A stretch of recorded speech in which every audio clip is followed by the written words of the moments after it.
Good morning all dear students. How are you all? Welcome to my channel Modern English World by Vijay sir.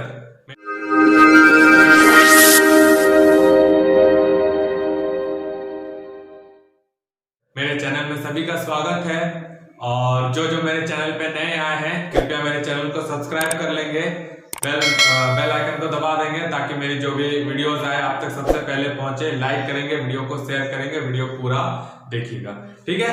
तो आज मैं आप लोगों के लिए क्लास 9th का एक टॉपिक लेके आया हूं। बिहाइव बुक का ये टॉपिक है और इस टॉपिक का नाम है, इस चैप्टर का नाम है लेसन नंबर 2 है और ये इस लेसन का नाम है, यू कैन सी, आप लोग बोर्ड पे देख सकते हैं। लेसन क्या है? The sound of music, the sound of music, ठीक है। इस लेसन में हम लोग पढ़ेंगे और इस लेसन में 2 पार्ट में डिवाइडेड है ये लेसन। पहला आपको अभी मैं बताऊंगा और एक दूसरा भी है पार्ट इसका जो मैं इसके बाद फिर आपको बताने वाला हूं। तो सबसे पहले हम लोग पहला वाला पार्ट कवर करेंगे। उससे पहले यहां पे आप लोग थोड़ा ध्यान दीजिएगा कि ये चैप्टर पे क्या पढ़ना है, इसको मैं थोड़ा सा डिस्कस करता हूं, ठीक है। एक ऐसी लड़की जो कभी सुन नहीं सकती, ठीक है, एक ऐसी लड़की है जो कभी भी सुन नहीं सकती, मतलब वो बहरी है, लेकिन म्यूजिक की दुनिया में, म्यूजिक के वर्ल्ड में उसका बहुत सारा नाम है, ठीक है। वो तरह तरह के म्यूजिक बजाती है, म्यूजिक का जो सिस्टम होता है बजाती है, इंस्ट्रूमेंट बजाती है, म्यूजिक को सुनती है, समझती है और वो सब कुछ कर सकती है जो हम लोग नहीं कर सकते, ठीक है। तो आप लोग पूछिएगा सर ऐसा कैसे संभव है कि एक ऐसी लड़की जो म्यूजिक सुन नहीं सकती अपने कानों से, तो वो बजाती कैसे है? बिल्कुल बजाती है। यही मैं आप लोगों को यहाँ पे बताऊंगा, कैसे लड़की के बारे में बताऊंगा जो म्यूजिक को सुनती नहीं है, वो महसूस करती है, ठीक है। म्यूजिक को क्या करती है? अपने अंदर महसूस करती है। हम लोग सुनते हैं लेकिन वो महसूस करती है, ठीक है। जेम्स ब्लेड नाम के एक मशहूर जो तबला वादक है, पर्सनिस्ट है, उन्होंने कहा है कि God may have taken her hearing but he has given to him her something extraordinary. what we see feels, what we hear see feels, ठीक है। इसका मतलब कि भगवान ने उसकी सुनने की क्षमता को छीन लिया है लेकिन उसे कुछ अद्भुत चीजें प्रदान की है उस लड़की को, ऐसा जेम्स ब्लेड ने कहा है। और क्या है कि ऐसा उन्होंने इसलिए कहा क्योंकि म्यूजिक की दुनिया में बहुत वो नाम कमा चुकी थी, ठीक है। तो चलिए आइए हम लोग टॉपिक को डिस्कस करते हैं, स्टार्ट करते हैं, टाइम को ना वेस्ट करके हम लोग टॉपिक पे आते हैं। और यहाँ पे आप लोग जैसे देख सकते हैं कि एज यू कैन सी मैंने कुछ पॉइंट्स लिख के रखे हैं जिस पॉइंट्स को मैं डिस्कस करूंगा और इससे आप लोगों को टॉपिक जो है, चैप्टर जो है पूरी तरह से क्लियर हो जाएगा, ठीक है फ्रेंड्स। तो चलिए आइए सबसे पहले बच्चों हम लोग फर्स्ट पॉइंट देख लेते हैं। हमारे पास फर्स्ट पॉइंट क्या है? Underground train platform. देखिए कहानी जो है स्टार्ट होती है कहां से? एक लड़की है छोटी सी, there is a slight little girl, वो क्या कर रही है? धक्का मुक्की कर रही है प्लेटफॉर्म पे। ट्रेन का जो प्लेटफॉर्म होता है ना, आप लोग देखे होंगे, ट्रेन गए होंगे, वहां पे धक्का मुक्की कर रही है, थोड़ा भीड़ ज्यादा हो गया है, अब वहां पे ट्रेन आने वाली है और जब ट्रेन आती है तो ये लड़की ट्रेन की आवाज को सुन नहीं पाती है, ये क्या करती है? महसूस करती है, उस ट्रेन की आवाज को अपने अंदर महसूस करती है, ठीक है। चलिए, और इस लड़की की उम्र 17 साल के आसपास हो रही है, लेकिन ये 17 साल के जैसे दिख रही है। 17 साल हुई नहीं है अभी तक, लेकिन 17 साल के जैसा ये दिखती है लड़की, बड़ी दिखती है, ठीक है। और वो लड़की कहां जा रही है? She is going to Royal Academy of Music in London. वो कहां जा रही है? लंदन में जो रॉयल म्यूजिक एकेडमी है वहां पे जा रही है, ठीक है। और शी वॉज प्रोफाउंडली डेफ, और ये लड़की कैसी है? ये लड़की बहरी है, सुन नहीं सकती। अभी अभी जिस लड़की के बारे में हम लोगों ने चर्चा की है वही ये लड़की है और इस लड़की का नाम है एवलिन ग्लैनी, याद रखिएगा, ठीक है। चलिए अब हम लोग चलते हैं नेक्स्ट पॉइंट पे। हमारा जो नेक्स्ट पॉइंट है वो है ग्रेजुअली लॉस हर हियरिंग। अब हम लोग एवलिन के अभी से लेके एवलिन के पीछे चले जाते हैं, ठीक है। जैसे पिक्चर में होता है ना, अभी वाला दिखा दिया, फिर पास्ट में दिखाता कि क्या हुआ था, तो वो चीज हम यहाँ पे आप लोग को बता रहे थे कि हुआ क्या था, एवलिन कैसे बहरी हुई थी, वो चीज, ठीक है। तो एवलिन का जो बहरापन है वो बहुत ऐसा नहीं कि जन्म होते हुए वो बहरी थी, नहीं, उसका जो लॉस ऑफ हियरिंग है यानी सुनने की जो क्षमता का जो समाप्त हो रहा था वो धीरे धीरे हो रहा था, ग्रेजुअली हो रहा था, मतलब धीरे धीरे।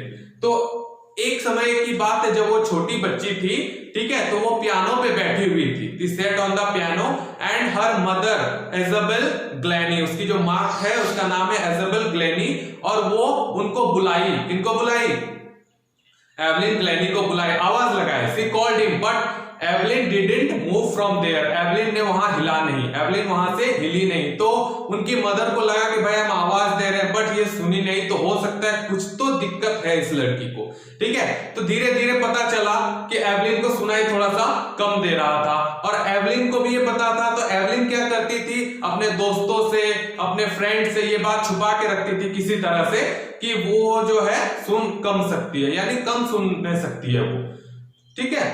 तो उसके बाद क्या हुआ, धीरे धीरे कुछ सालों तक वो मेंटेन कर ली कि भाई हम किसी को छुपा के रखेंगे, दोस्तों से छुपा के रखें, ठीक है। लेकिन हमेशा नहीं छुपा सकता है ना, कोई भी अपनी कमियों को, खामियों को हमेशा नहीं छुपा सकता, वो कभी ना कभी सामने आ ही जाता है। और एवलिन की जो बहरेपन थी, ये डेफनेस थी, वो धीरे धीरे ग्रो कर रही थी, बढ़ रही थी।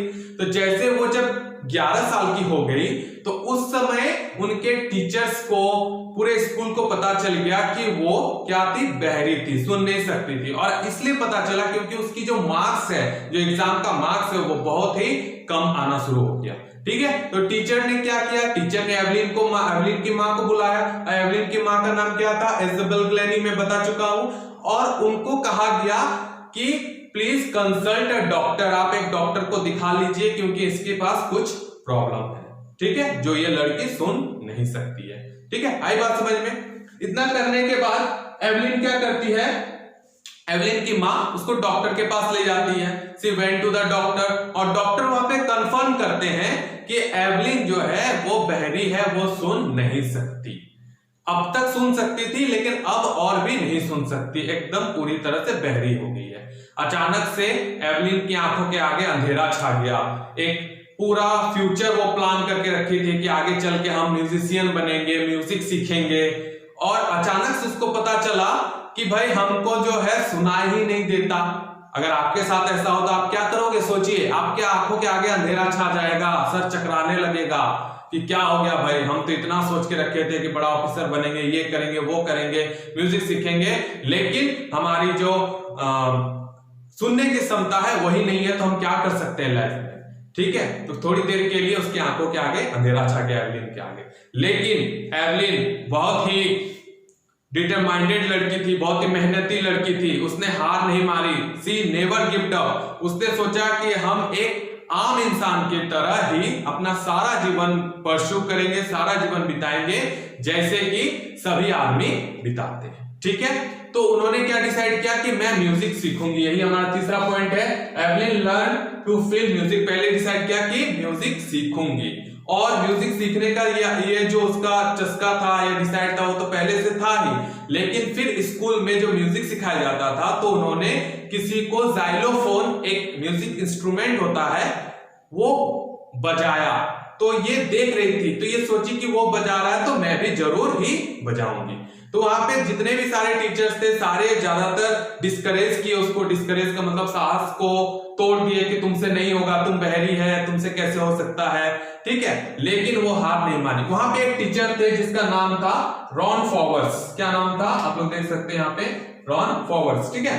ये टीचर एक पर्सनिस्ट थे। पर्सनिस्ट का मतलब होता है तबला वादक, तबला बजाने वाले टीचर, ठीक है। उन्होंने क्या किया, उनकी पोटेंशियल को समझा, यानी एवलिन ग्लेनी की पोटेंशियल को समझा कि नहीं, ये लड़की मेहनती लड़की है, ये अगर चाहे तो कुछ भी कर सकती है। और वो टीचर कहा कि मैं आपको सिखाऊंगा, I will teach you how to feel music. तो उन्होंने क्या किया, एवलिन ग्लेनी को बहुत एक अच्छी बात कही, जो चीज आप लोग भी सुन लीजिए। उन्होंने ये कहा कि do not try to listen through your ears. उन्होंने कहा कि अपने कानों से सुनने की कोशिश मत करो Evelyn, try to find some other way to for listening. उन्होंने कहा कि कुछ अलग सोचो जिससे तुम सुन सको या फिर उस चीज को महसूस कर सको।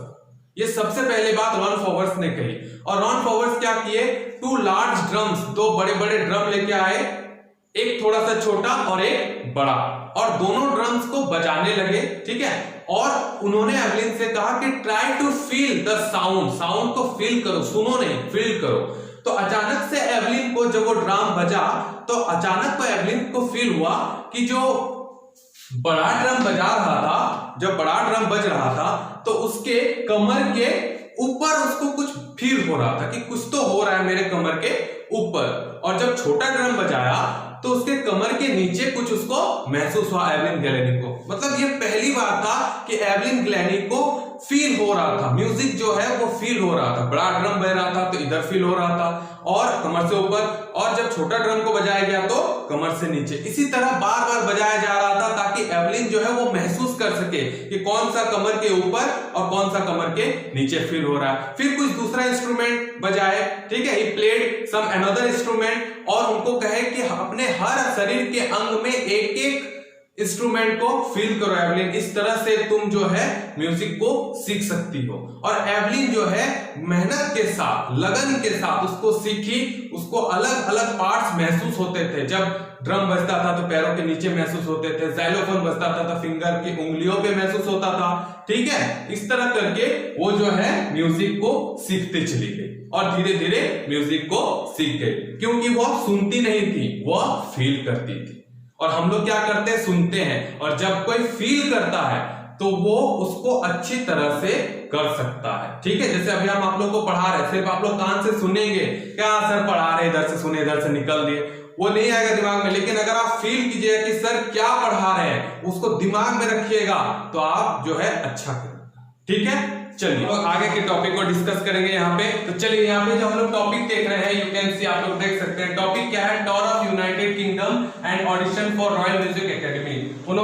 जब उन्होंने अच्छी तरह से म्यूजिक को बजाना और समझना सीख लिया तो उन्होंने यूनाइटेड किंगडम का टूर किया। वो वहां गई, यूनाइटेड किंगडम गई, और वहां पे जो ऑर्केस्ट्रा होता था, जो ग्रुप में ऑर्केस्ट्रा किया जाता था, उसमें वो काम की, ठीक है।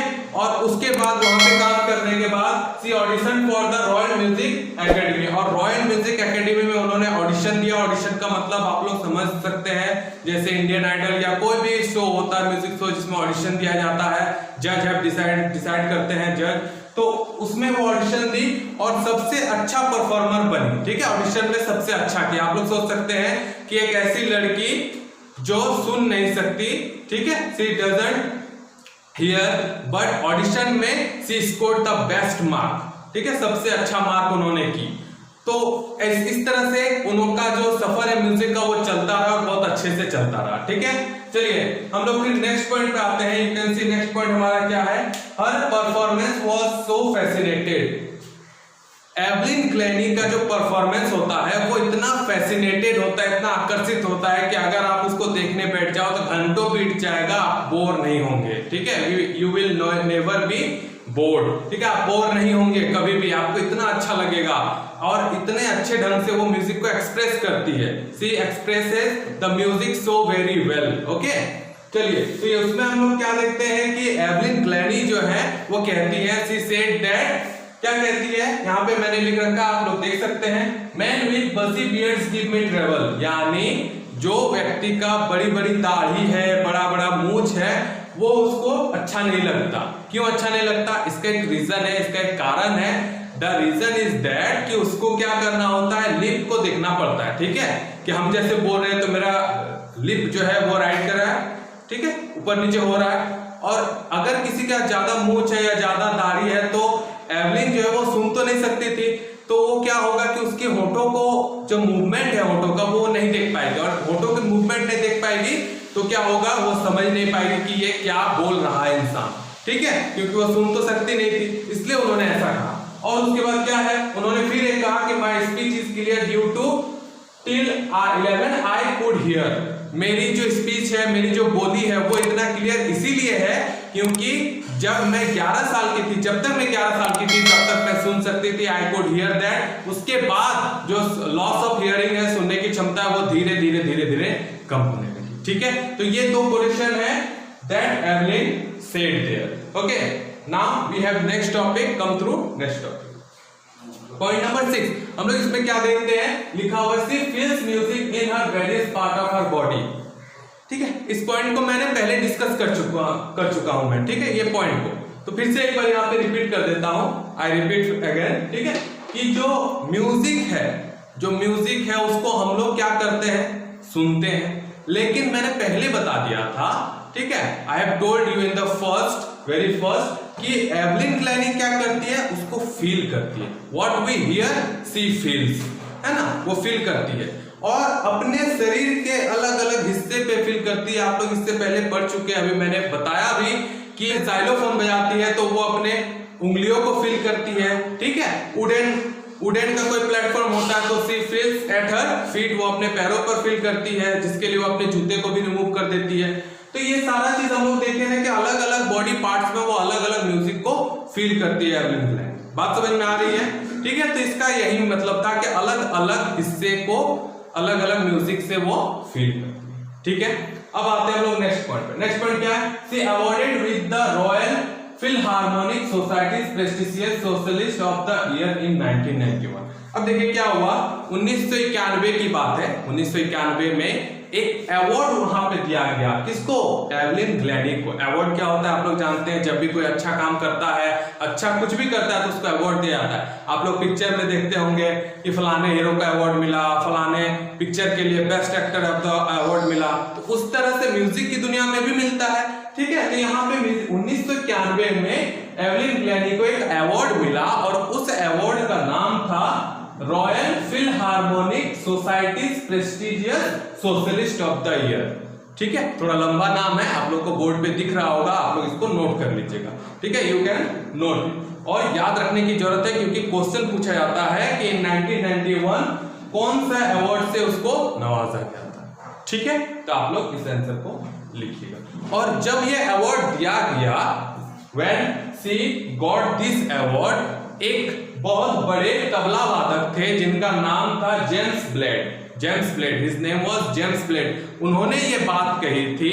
कि God may has taken her hearing but he has giving her to something extraordinary, ठीक है। कि भगवान शायद उसके पास से उसकी सुनने की क्षमता को ले लिए थे लेकिन कुछ एक्स्ट्रा ऑर्डिनरी उसको दे दिए। और वो एक्स्ट्रा ऑर्डिनरी क्या था कि what we hear she feels, जो हम लोग सुनते हैं वो महसूस करती है, and far better than any of us, और हम लोगों से अच्छी महसूस कर सकती है। आई बात समझ में, ये बात किन्होंने कही, who said that, James blade. याद रखिएगा, मास्टर पर्सनिस्ट है, बहुत एक अच्छा बड़ा तबला वादक जी है, इन्होंने ये बात कही थी। ये भी आपको ऑब्जेक्टिव क्वेश्चन में पूछ सकते हैं, ठीक है। तो गाइस इतना आप लोगों को समझ में आ गया होगा, आई होप आप लोगों को इतना समझ में आ गया होगा, यहाँ पर कोई दिक्कत नहीं होगा, ठीक है। आप लोगों को समझ में आई बात। चलिए अब हम लोग आगे बढ़ते हैं। चलिए जैसा कि यहाँ पे देख सकते हैं कि अपार्ट फ्रॉम रेगुलर कंसर्ट से give free concert to prisons and hospitals, ठीक है। आप लोग देख सकते हैं, तो इसका मतलब क्या कि अपार्ट फ्रॉम रेगुलर कंसर्ट, जो वो कॉन्सर्ट्स करती थी, शोज वगैरह करती थी एवलिन ग्लैनी, वो रेगुलर मतलब जो पैसा लेके किया जाता है, उसके अलावा वो क्या करती थी, फ्री कॉन्सर्ट्स करती थी, फ्री शो करती थी। किसके लिए, जो हॉस्पिटल में जाके या फिर कहीं प्रिजनर में जाके वो क्या करती थी, जो वहां पर लोग हैं, ठीक है, चाहे वो बंदी है, चाहे वो वहां पे हॉस्पिटल में रहने वाले लोगों, सबको फ्री में कॉन्सर्ट्स कराती थी, यानी फ्री में अपना म्यूजिक जो है वो सुनाती थी। तो आप सोच सकते हैं कि वो यहाँ पे चैरिटी भी करती थी, एक तरह से चैरिटी है ना, फ्री में काम करने का मतलब क्या, चैरिटी। चलिए इतना आ गया। अब क्या है, एनी रिचलिन नाम के एक व्यक्ति हैं जिन्होंने एक बात कही, वो बात क्या थी, she is signing inspiration for deaf children, ठीक है। सी का मतलब यहाँ पे एवलिन ग्लैनी जो है वो डेफ चिल्ड्रन के लिए, यानी जो बहरे बच्चे हैं उनके लिए एक साइनिंग इंस्पिरेशन है, चमकता हुआ प्रेरणा है। क्यों प्रेरणा है, क्योंकि जो बच्चे डेफ हैं, जो बच्चे सुन नहीं पाते हैं, वो क्या करेंगे, वो एवलिन ग्लैनी को देखेंगे और ये सोचेंगे कि अगर एवलिन ग्लैनी नहीं सुन पाते हुए इतने आसमान की बुलंदियों को छू सकती है तो हम क्यों नहीं छू सकते। इंस्पिरेशन यही हुआ ना, प्रेरणा यही हुआ कि आप जब किसी को देख के कहो कि वो कर सकते हैं तो मैं भी कर सकती हूँ, ठीक है, या मैं भी कर सकता हूँ, मेरे ही तो जैसे हैं वो, आई कैन, ठीक है, मैं कर सकता हूं, और यू कैन, आप भी कर सकते हैं। लेकिन शर्त क्या है, डेडिकेशन, हार्ड वर्क, बिना रुके हुए आपको करते जाना, ठीक है। तो उन्होंने कहा they see that there is now here that they can not go. अब वे बच्चे हैं, वे बच्चे ये सोचेंगे, जो बहरे बच्चे हैं, कि ऐसा कोई दुनिया में जगह नहीं है जहां पर हम नहीं पहुंच सकते। क्यों कहेंगे, क्योंकि एवलिन ग्लैनी को देख के ये बात वो कहेंगे कि अगर एवलिन ग्लैनी पहुंच सकती है तो हम भी पहुंच सकते हैं, ठीक है। तो दिस इज द रीजन, ये रीजन है, ये कारण है। तो यहाँ पे ये जो चैप्टर है, ये चैप्टर यहाँ पे समाप्त होता है। The chapter is and here. और यहाँ पे मैं आप लोगों को एक चीज बताना चाहूंगा, ठीक है, I want to say something to you कि लाइफ में कभी भी जो है कोई भी प्रॉब्लम ऐसा नहीं है जिसका सोल्यूशन नहीं हो सकता। प्रॉब्लम का सोल्यूशन होता है, हमें सिर्फ ढूंढना होता है, ठीक है। आप देख सकते हैं कि नॉर्मल अगर कोई भी इंसान रहता तो वो यही करता कि भाई हम बहरे हो गए, हम सुन नहीं सकते, तो म्यूजिक तो क्या कुछ भी नहीं कर सकते। लेकिन आप एक एवलिन ग्लैनी के एग्जाम्पल को अपने दिमाग में डालिए कि उन्होंने क्या किया, डेफनेस के बावजूद उन्होंने म्यूजिक को अपना पैशन चुना, क्योंकि म्यूजिक उनका पैशन है, ठीक है। चलिए फ्रेंड्स, तो आप लोग का जो ये टॉपिक था ये खत्म हो गया, समाप्त हो गया। द साउंड ऑफ म्यूजिक का जो फर्स्ट पार्ट था, Evelyn Glennie listen to sound without hearing it. इसके बाद नेक्स्ट पार्ट है, वो मैं फिर नेक्स्ट चैप्टर है वो फिर बताऊंगा साउंड ऑफ म्यूजिक का ही, वो बिस्मिल्लाह खान के ऊपर है। मैं फिर से उस पर वीडियो बनाऊंगा, यहाँ आपको समाप्त होता है। और उससे पहले गाइस, आप लोग देख चुके हैं, वीडियो कैसा लगा ये जरूर बताइएगा कमेंट सेक्शन में। किसी तरह का डाउट हो तो जरूर पूछिएगा। और जो मेरे चैनल पे नए आए हैं, please subscribe my channel, like share and comment, ठीक है। और बेल आइकन को जरूर प्रेस कीजिएगा ताकि मेरी जो भी वीडियोस आए सबसे पहले नोटिफिकेशन आप तक पहुंचे और आप किसी वीडियो को मिस ना करें, ठीक है फ्रेंड्स। चलिए, थैंक यू सो मच।